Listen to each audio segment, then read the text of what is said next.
Hello, and welcome to the latest edition of the Gaming Grotto. My name is Ezekiel Garcia, and today we had a lovely conversation with Michael Frei, creator of the very interesting game Plug and Play. Plug and Play was a game released in 2015. It was originally a short film 2 years prior, and thanks to YouTube and Steam, it's gotten a lot of attention in the past few months. Before we get to it, we just want to let you guys know that there was a bit of a connection problem that was lingering throughout this conversation. But we definitely did have a good talk. We were talking about his career in animation, his work on Plug and Play, and how people reacted to it initially. And we even got into a discussion about art and its place in video games. So sit back. This is me and Michael Frei. Enjoy. I just wanted to, just ask you first, just to get this started. So, like with your animations and stuff, I always thought that, when just looking at this, it was, some sort of uniqueness to it. The only thing I can really say, in terms of comparing your art, would probably be, I'm sure you've seen Rejected. Yes. Which was, yes, that's, the closest thing I could come up with, especially with a few of your other animations outside of Plug and Play. Mm-hmm.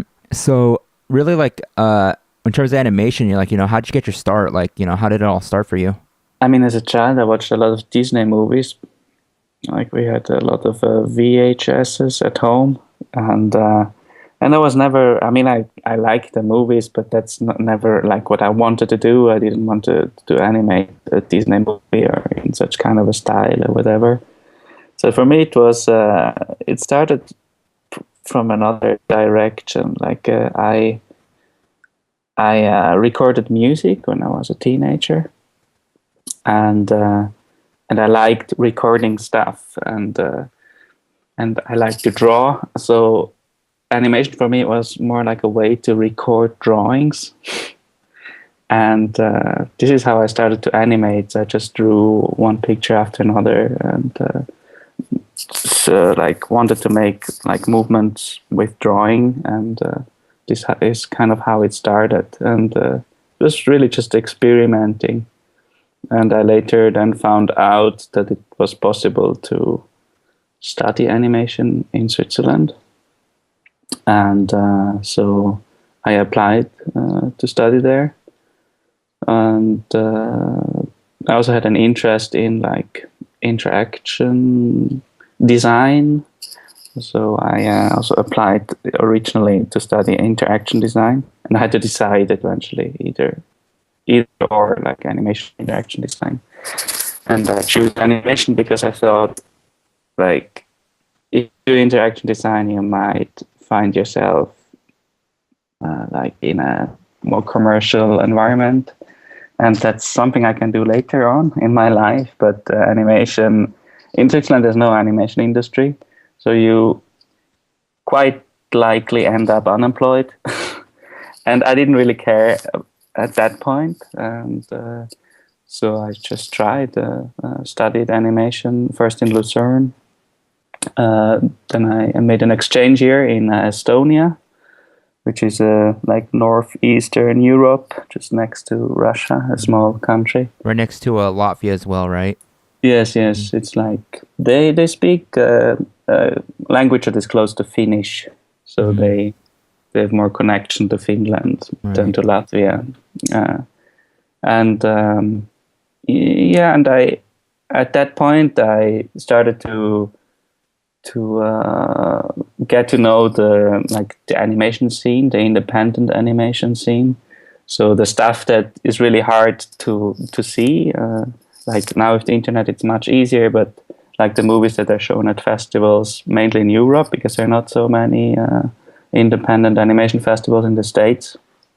So it's really hard to find that stuff when you're in the States, I guess. Mm-hmm. But in Europe, we have quite some festivals. I don't know how many, but it's hundreds. And now where you can see these kind of movies, and I really saw another totally different, a different approach to animation than usually what you see when you usually when you say animation, people attributed to Disney or Pixar or whatever. Mm-hmm. And it's really something different. And quite often it's like one individual doing animation, like they sit in a room and they animate for a year or more, and then they come out and they show it at festivals. And I liked the movies, some of them, and especially in Estonia, there's an interesting animation tradition. Like Estonia had 2 animation studios during the Soviet time, when it was, of course, like fully state funded, the animation production. And even though, of course, they're not the Soviet anymore, they kept on this tradition of producing their own films. And it kind of still works. There's a lot of animation production going on in Estonia, even though it's such a small country. And it's still partially state funded. And in Switzerland we have something similar. Like you can do these animated short films, and you can apply for funding, which is really hard. It's not easy to get to these funds, but it's possible. And there's some people within Switzerland who like make movies every few years, applying for these funds. And I had to choose what I want to do, and I knew I don't want to do animation for the rest of my life, like asking for funds every 1 or 2 years. And I was still interested in interaction design, like in the interactive stuff you can do with animation. And this is how I ended up making a game. Yeah, you were mentioning like in Europe, it's a lot more prominent, I feel, in terms of like an independent animation scene, because in the United States, it's like you barely get any good examples, especially nowadays. The closest one I can think of is I believe it was in 2007 when this was released. It was released as a trauma film, and it was only like, you're only able to see it on a certain, I'm sure somebody posted on YouTube, but it was called Chirpy. Chirpy. Okay. Yeah, Chirpy. It's absolutely insane. It's a short film, mm-hmm. and the animation, it's very good, but it looks very distorted. Like it looks like something that was filmed like in the 70s. And it's about a bird who takes psychoactive drugs. Like it's supposed to be like a Tweety bird. Mm-hmm. And it starts tripping out, and I mean, I don't even think I am even allowed to say it, but like it just takes such an insane turn, and then like that's it, that's the end of it. And I know it got like a few awards and stuff, but it was like this short film that just goes from one direction and just takes it to a whole new extreme, and then it just adds on top of that. So like that's the only independent animation outside of Rejected that I could think of. And you're right, it's just like here at this point, all it is like, unless you got a job working at Pixar or whatever, or DreamWorks, it's hard even here to find success as an animator, unless of course you do something like something on Fox or like Adult Swim. But even at that, you kind of have to already be established in order to even make it anywhere. Yeah, and even if you make a more or less successful film, it's like there's not really a market for short films, like in general short films. Like it's still considered as like some like intermediate step in doing bigger projects, like where you can experiment with crazy ideas and then might develop them further into something that could be eventually commercially successful. So that's why short film make to make a feature. It has it's about the money in the end, right? I think. Exactly. And this is why you don't see a lot of short films, I guess, in the States, because it's more commercially oriented, the scene. And there's a lot of independent animation filmmakers coming out of the States, but they're not seen in the States. Right. Yeah, the only way you would watch them is like in film festivals that are like a Yeah, very specific audience. And or what's even now online. yeah, exactly that too. But what's even worse is that like I think what it is that a lot of people see animation as something that's a lot more difficult to accomplish. Even though there's like Flash now, cuz even like major studios, well I wouldn't call them major. There's like I guess like shows that actually make it on TV or whatever, like kid shows. There was a time where it's like all they did was use Flash, and like some of them are good, some of them are really bad because a lot of the people who did like these animation studios, they saw like Flash was originally meant to make animation faster and easier, but since a lot of studios are under the influence of like these big companies, of course, they have to still make things fast. So they had to cut a lot of corners. And I remember like there was a time when like a lot of the cartoons looked like such garbage and it was like it just looked hideous. Like basically everything was a shape on top of a shape and like they just move around. So all you just saw were just like moving shapes and it just didn't look natural as like let's say something like you would see in a like something from like the 90s or something like something from like Ren and Stimpy.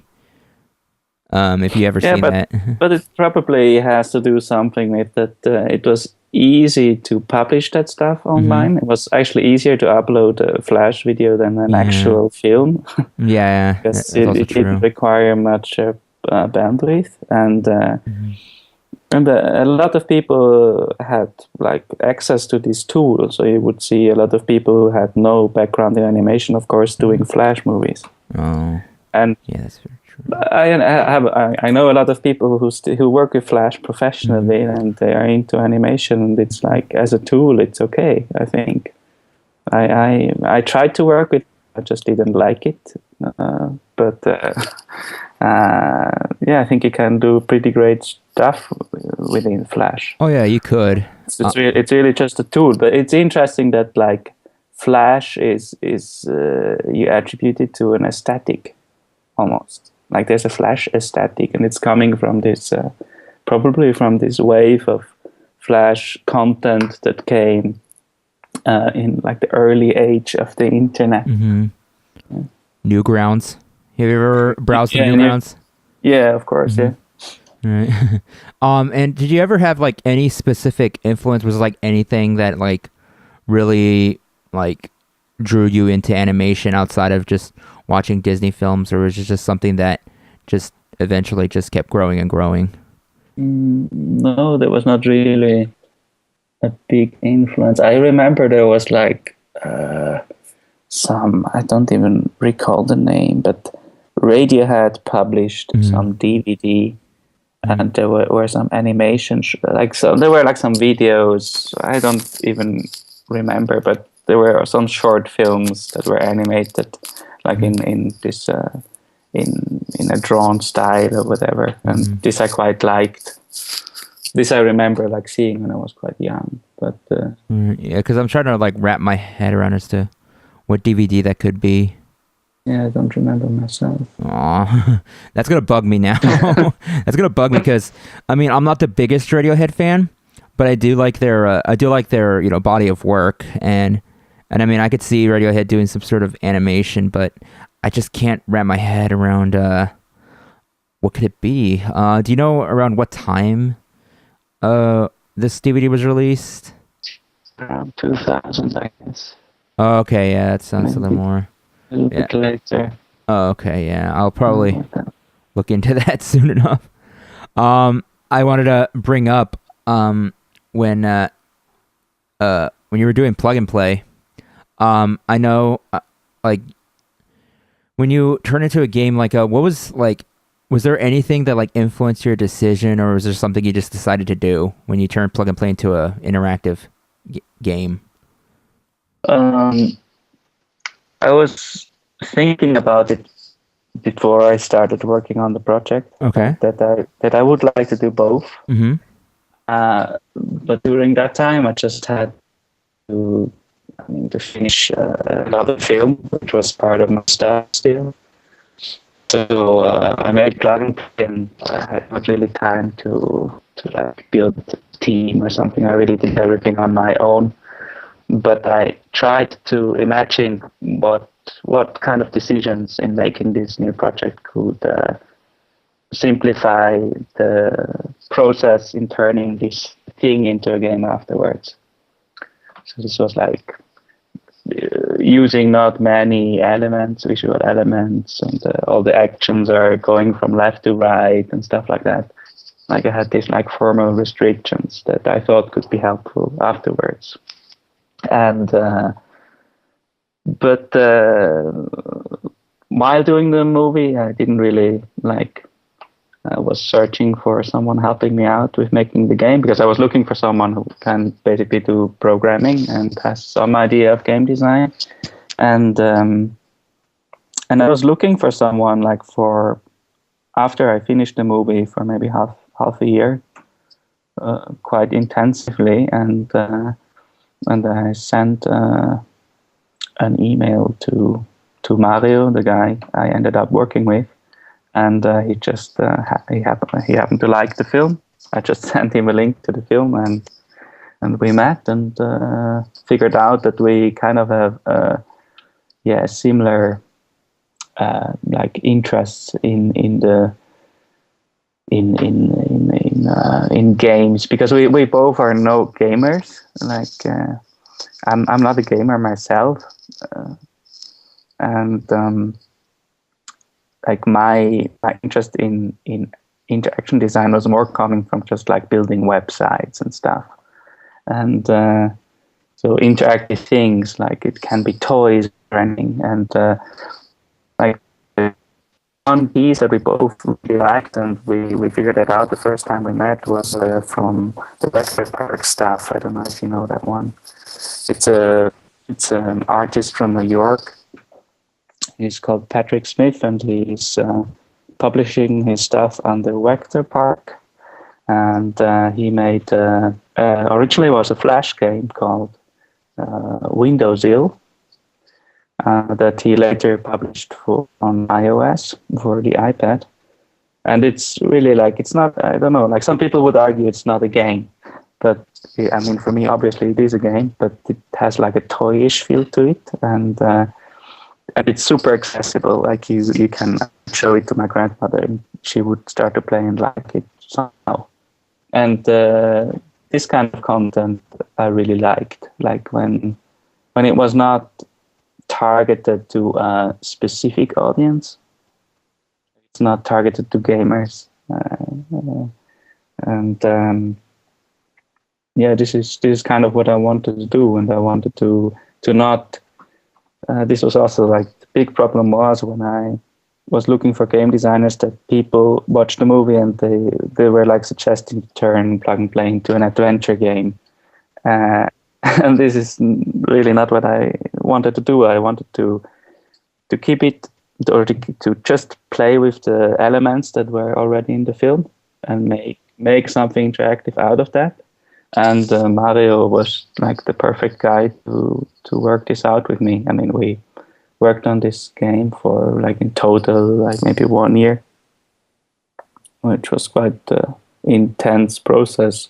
So we had like to figure out like the animation system, how to use the animation, what could be interactive and what not. And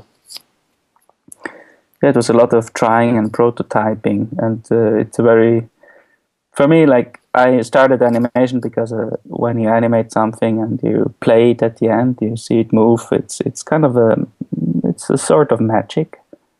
And I like that, because sometimes you also get unexpected results. Like sometimes you animate something and it looks really awkward, or better than you expected, or whatever.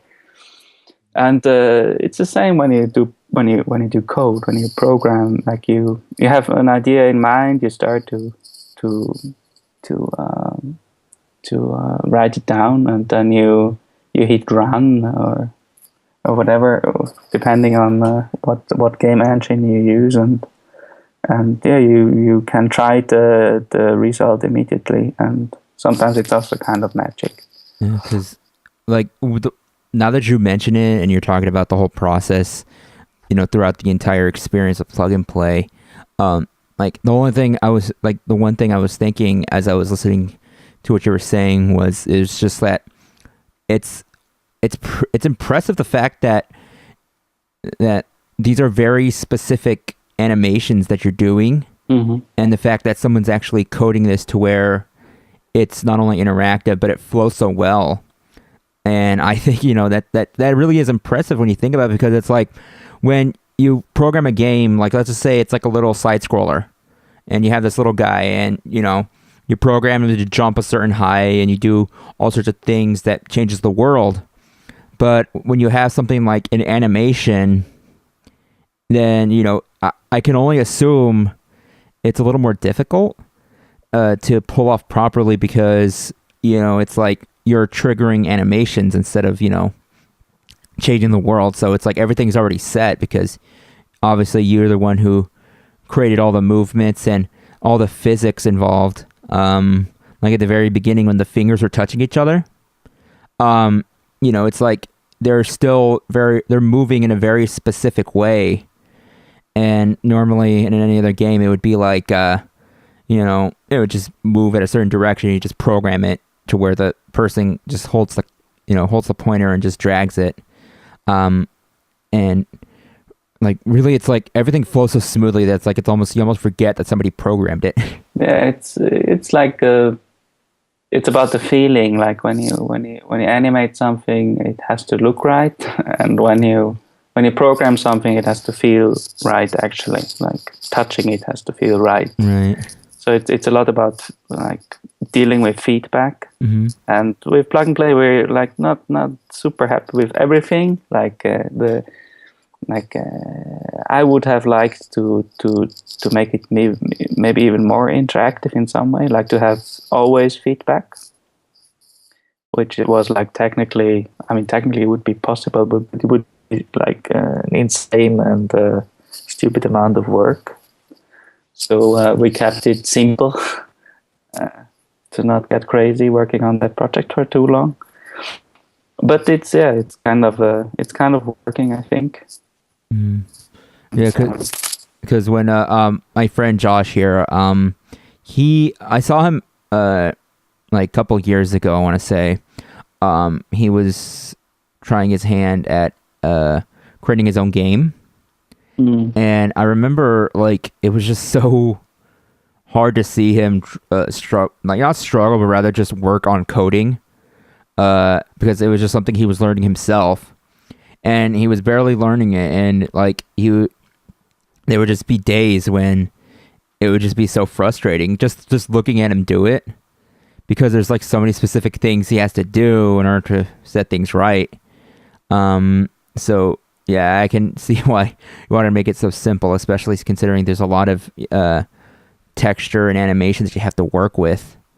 And since we're on the subject, like the one thing that I will take away out of plug and play more than anything, more than any, I guess, example of an artistic endeavor and like in the form of a game, is just how it's like I pretty much played it more than once, just so I can see, what's going on, like to see exactly what each, I guess, sequence is trying to convey. And just the idea of like, you have these plugs and these fingers, and you have like these little people with plugs for heads.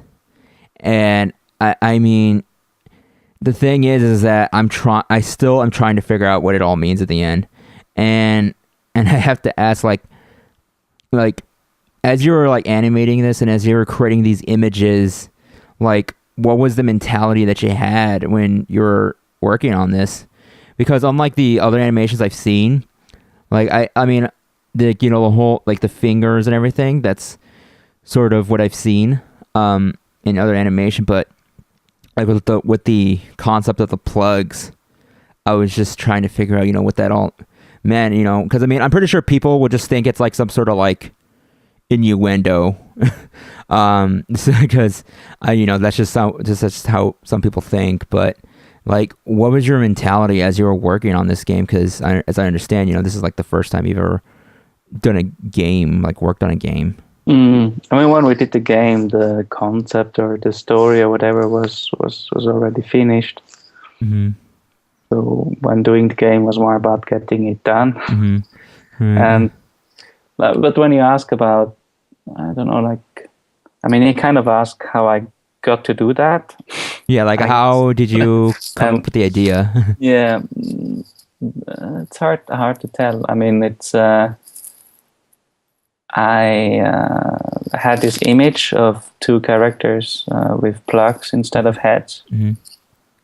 and then I tried to kind of create a story like around these two characters, and a small universe, like where these characters live and what they do, and so it would be a love story or something like a love story, and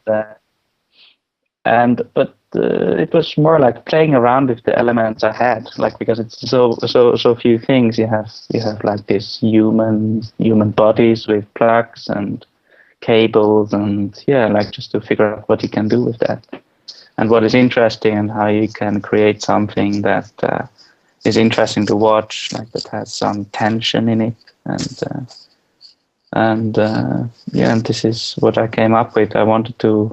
Originally I wanted to make a 3-minute short, and it ended up 6 minutes, but it kind of, I tried to play around with timing, so I tried quite often to find the sweet spot, like where the scene would be almost be too long, but just the right length in the end. Because in a cinema you can pretty much play with the timing, because people, like, they are your victims. They have to watch your movie unless they leave the cinema.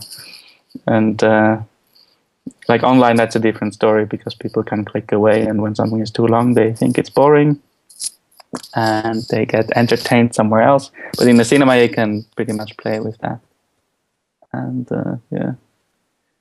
it was like I wanted to make a movie that I would like to watch myself, and it was not. I didn't start like with what message I want to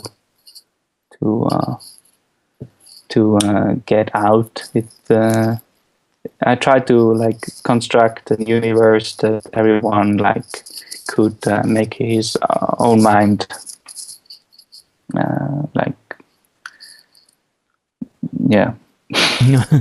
don't know if that is satisfying. Well, I mean, yeah, it is. It is. It's just that I guess like the reason why I wanted to ask that question is because there's a lot of games that are similar to Plug and Play. Not like just in Flash, but also there's like a few indie games where it just has like this very abstract concept, and I just always was so curious as to like where was the logic in making something, something like Plug and Play. Because there's also another game, I think it was released in 2012, and it was called Goblet Grotto. It was made by a guy, I cannot remember his name right now, but he was an artist in San Francisco who made this game in which it was sort of like this dungeon crawler RPG type of game. But the thing was that it had a very specific lore, and he actually had a PDF file that came with the game, and it was 26 chapters of this lore he created. But then when you actually play the game, it like ultimately like everything you just read like had nothing to do with the game, because all you literally do was just run around and people would just say like the most random thing possible.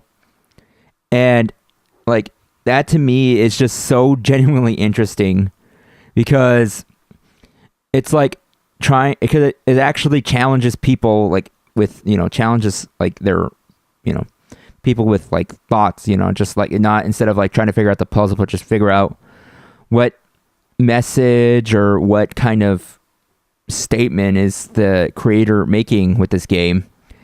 And I think like with Goblet Grotto, it was just like really to me it felt like a parody of like dungeon crawler RPGs, and especially like back in like the 90s when, you know, a lot of RPGs like on the PC, it always had a gigantic like mythology to go along with it.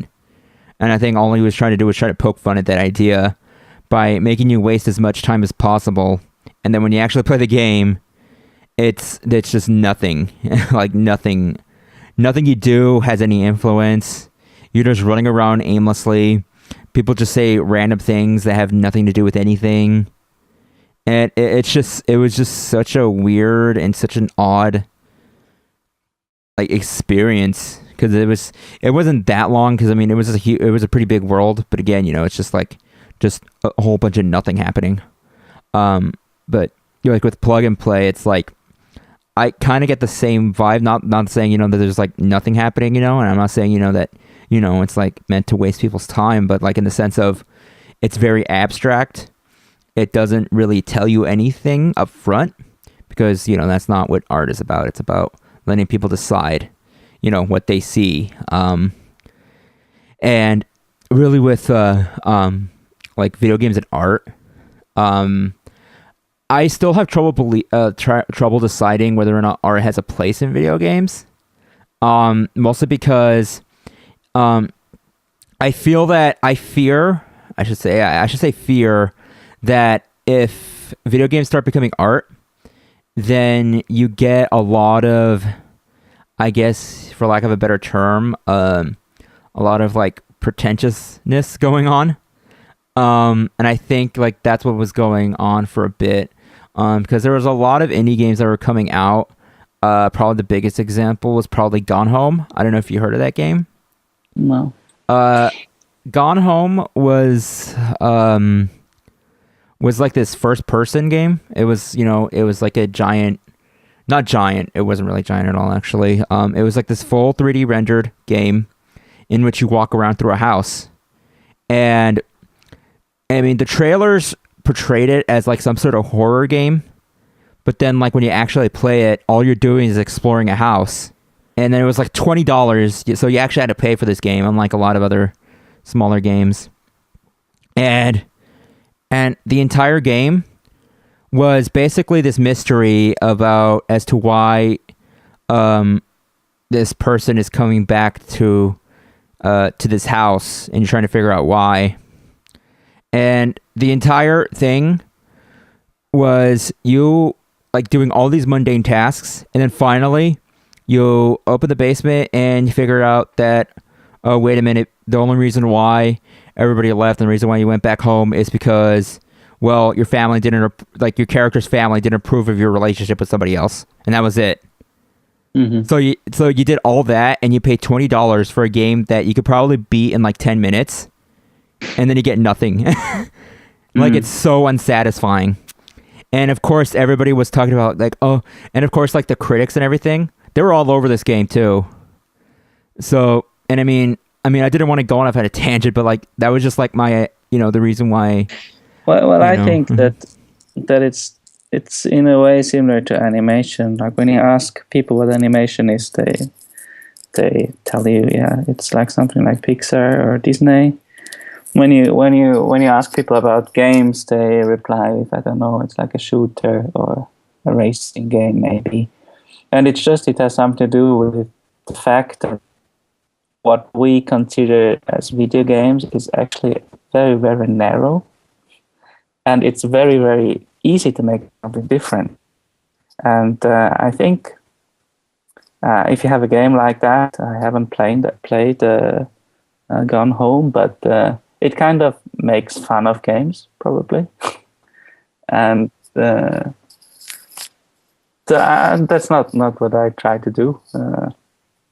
But I certainly noticed that like now, I mean, I have like a little bit an overview now of what is going on in the independent game world, and I mean there is like quite some fascinating stuff going on, like where people make interactive experience that resemble nothing I've seen before, and I think that is what excites me about games, and I don't really care about like whether it's a game or not. And And I think like we tend to call something art when we don't know what else to assign.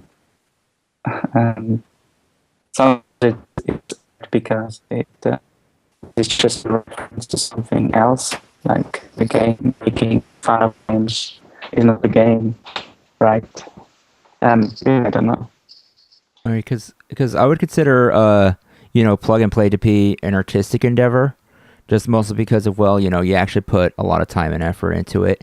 You decided to make because I think you did accomplish in making something that looks different and actually is different. So it's to me it makes sense to call plug and play something something artistic.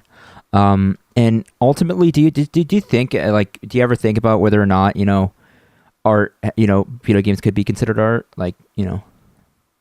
For me, it's kind of hard to distinguish what is the difference between art and the video game, because for me, a video game is already art, and or can be art, and I don't really care about distinguish these two things. It's like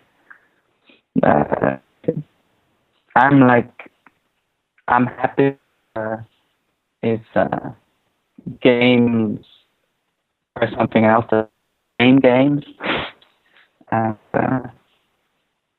I think I don't know.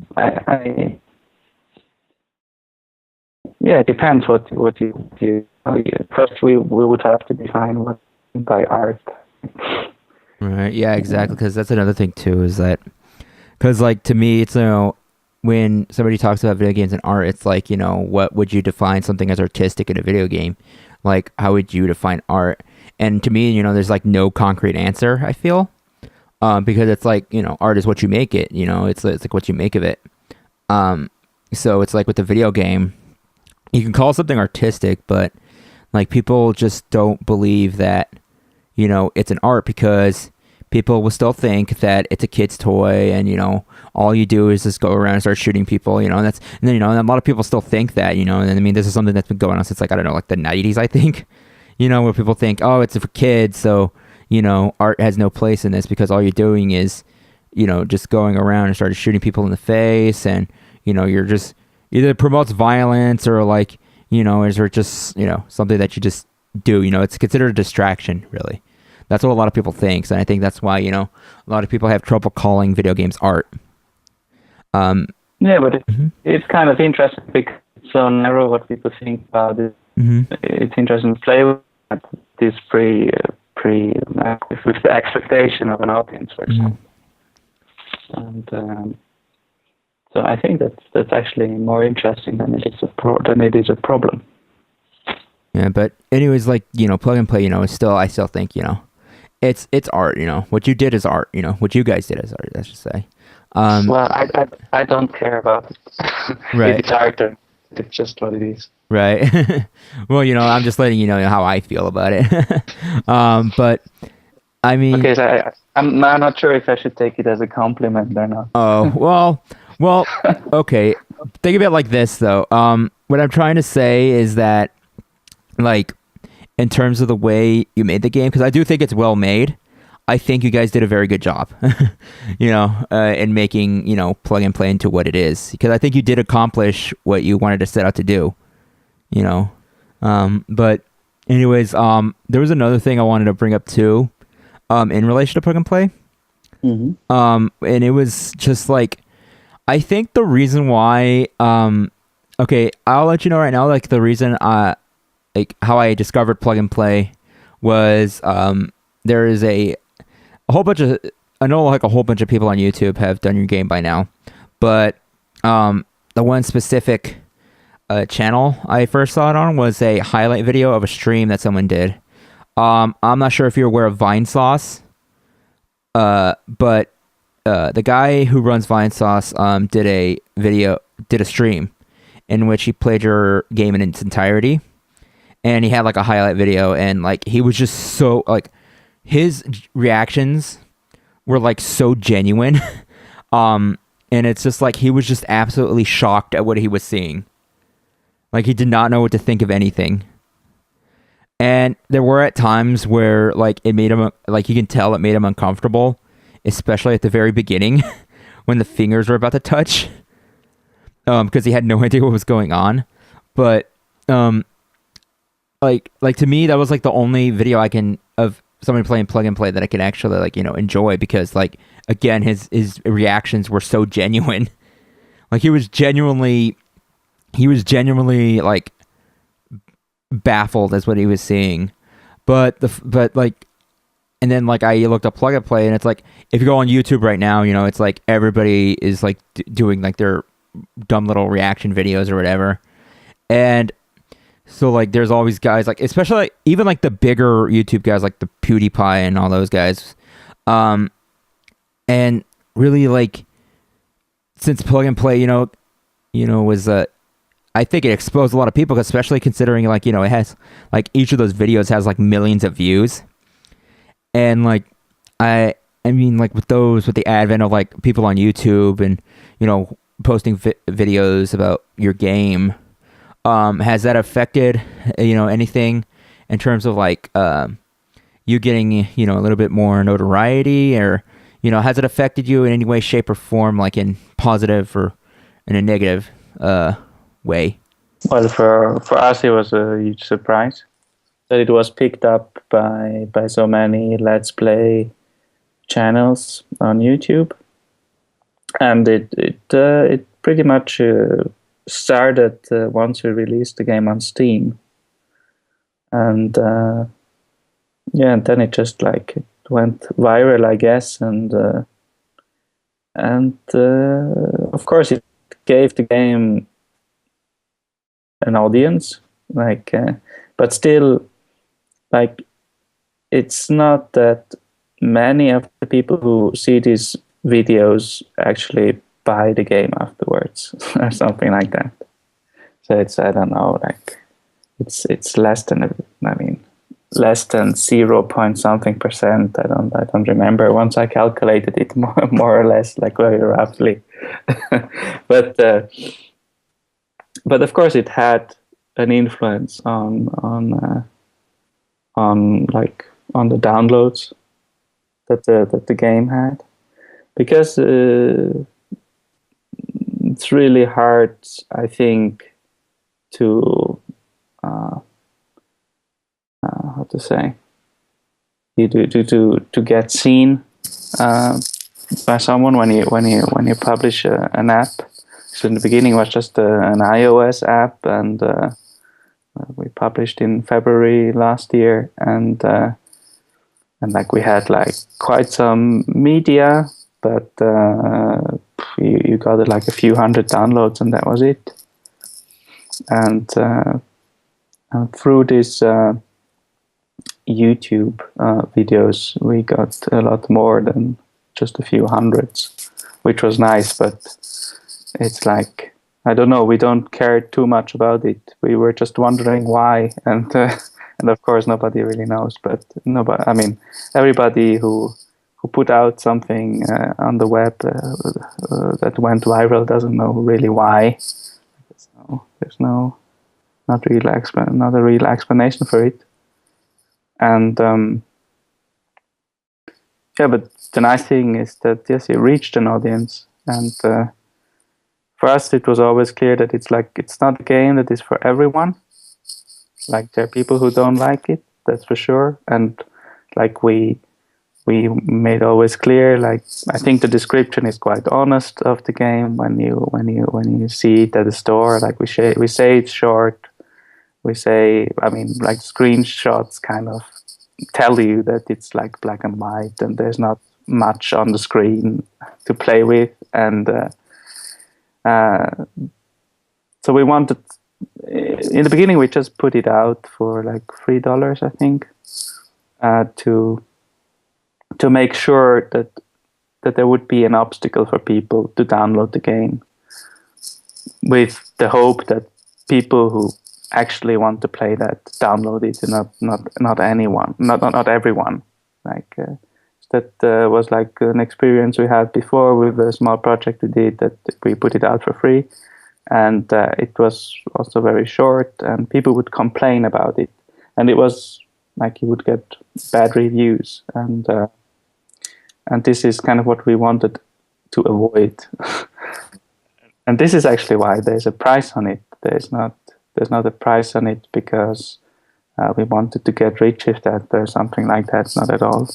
And but yeah, this YouTube thing, I think it's interesting. I still try to understand like what I don't know really what it means. I don't really care about it too much. In the beginning, it was funny for me to see these videos, and some of the videos are actually, they feel genuine, like the people. And other Let's Play videos, it's really just people trying to entertain other people playing other people's games. And it's a little bit silly and sometimes quite stupid. Right. Yeah, because like I noticed like half of them will like be like, oh, it's funny because like, oh, his head went up his butt. You know what I mean? Yeah. It's like, yes, but yeah. but at the same time, like there were some videos, that had like super long comments of people who I don't know, think about their life because they saw that. And and yeah, I mean there are people doing like guides online that like try to uncover what every scene means and so on. And sometimes it's quite interesting for me to read that kind of stuff. But I think there's like some thinking going on. I mean, some people actually watch that stuff and it stimulates them, like on an intellectual level, and that's nice. Right.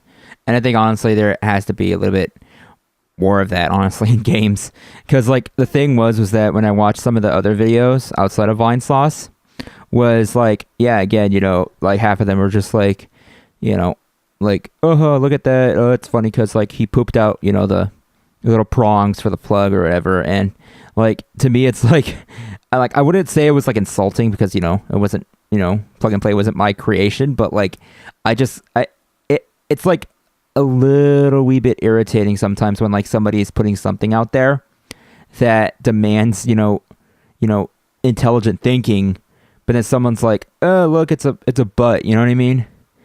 And like, does that ever bother you at all, or is it just something that just like it's just whatever? Because in a way it was designed that way, so you could watch these scenes and like you could watch it like a child and just find it funny and stupid, or you could reflect on it a little bit more, or yeah, you could even like, I don't know, write the philosophical text about it if you like, and it everything is possible.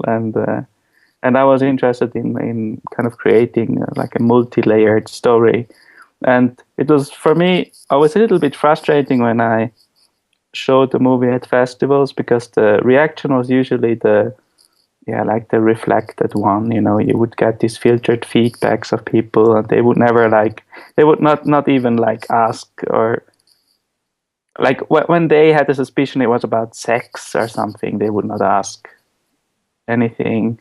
And so that was kind of a little bit awkward. And online exactly the opposite thing happened.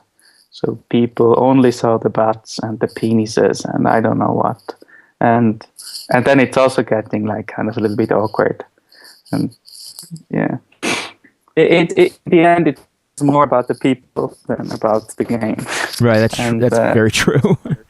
Yeah, and like you can see how you like to see it, and this is what it is about as well. Okay. Yeah, fair enough. And really, like, after all that, after all the attention Plug and Play has gotten, and just about, like everybody seems to, have seen the videos, and I'm pretty sure they've seen like the short films and stuff.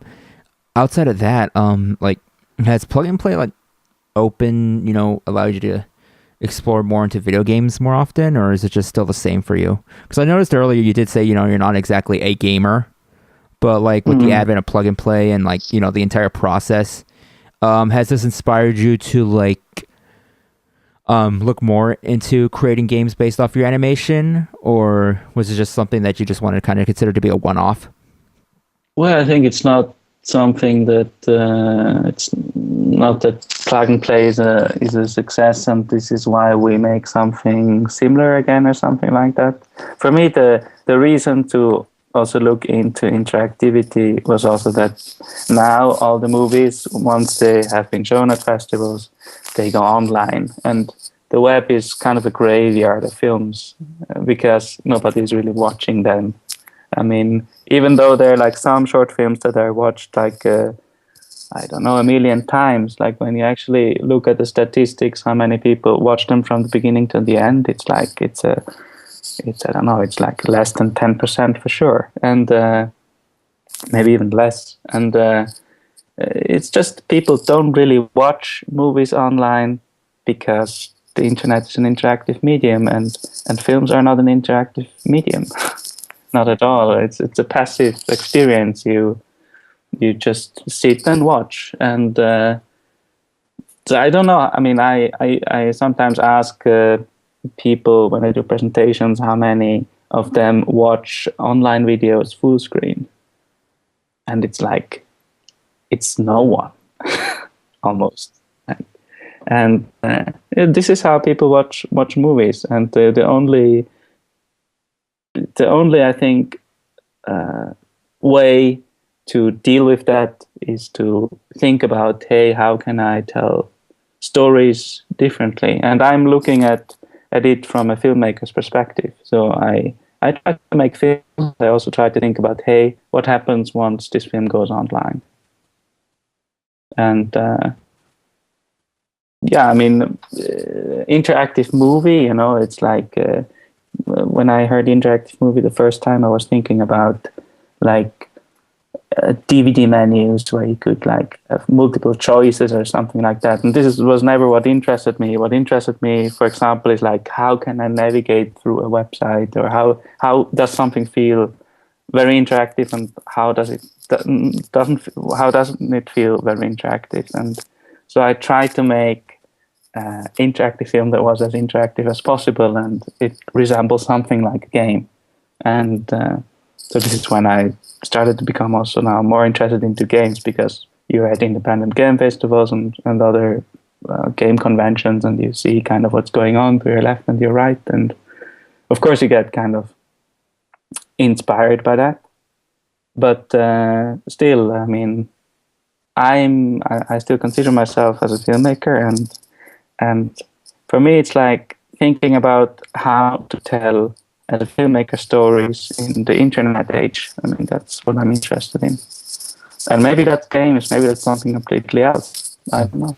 And ultimately, like at this point when you have a game, you released a game and you have a few other animations that you've released on your website and a whole bunch of other hosting sites. So at this point, at this moment in time, what's next for you? What are you working on right now at this very moment? Well, I'm working on another project again together with Mario. All right. Are you able to disclose what what kind of project we'll be seeing? Oh no, because it's too early. Oh, okay. Like we kind of try to secure the fundings and like to set up the whole production now. So it's going to be a little bit the bigger project than Plug and Play. But like for me, it's still about making a film, but thinking about it as a game.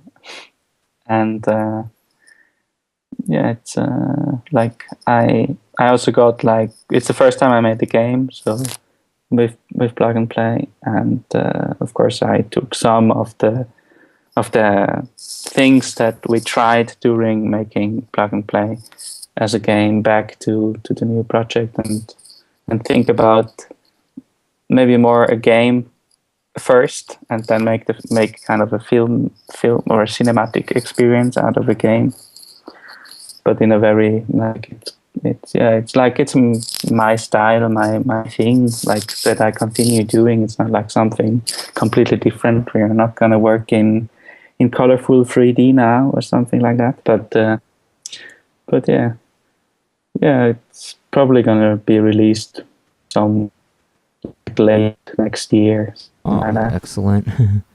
Well, Michael, I just want to say thank you for actually taking the time to do this interview for us. Understand, that you may or may not have been a little busy at the moment, but I just really want to say thanks again. I find this to be a genuinely good conversation we had, and I really am glad that I had the opportunity to talk to someone like you, someone who has a different perspective on how to make a game, and make an animation. I think I think what you did was very unique. So, again, thank you so much for letting us do this interview. Yeah, you're welcome. Thank you. No problem. And hopefully some other time, we'll keep in touch some other time. And, we could follow up with you, all right? Yeah, okay. Thank you. All right, you take care, all right? I would like to thank Michael Frei for taking the time to do this interview. Be sure to check out his work at michaelear.com. Also, plugplay.ch, where you'll find his game and the original short film. And be sure to check out his Twitter at michaelear. I would like to thank each and every one of you for tuning in to Gaming Grotto. Be sure to check us out at guffandstuff.net. And until next time, we'll see you soon. Take care.